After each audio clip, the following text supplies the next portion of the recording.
2011 ബാഴ്സലോണയും Real മാഡ്രിഡും തമ്മിലുള്ള El Clasico പോരാട്ടത്തിന് Santiago ബെർണബ്യൂവിൽ അരങ്ങുണരുകയാണ്.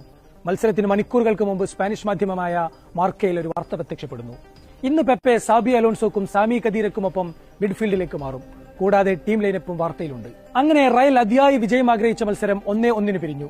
സമനിലയോടെ Barca La Liga കിരീടത്തോട് ഒരു പടി കൂടി എടുത്തു. റയൽ കോച്ച് മൗറീഞ്ഞോയുടെ മുഖം ചുവന്നു തുടുത്തു. ഡ്രസ്സിംഗ് റൂമിലെത്തിയ താരങ്ങളോട് മൗറീഞ്ഞോ പറഞ്ഞു, നിങ്ങൾ ചതിയന്മാരാണ്. ഞാൻ പറഞ്ഞതല്ലേ ടീം ലൈനപ്പ് ആരോടും പറയരുതെന്ന്. നിങ്ങൾ എന്നെ ഒറ്റിക്കൊടുത്തു. ടീമിൽ ഒരു ചതിയനുണ്ടെന്ന് മൗറീഞ്ഞോ ഉറപ്പിച്ചു.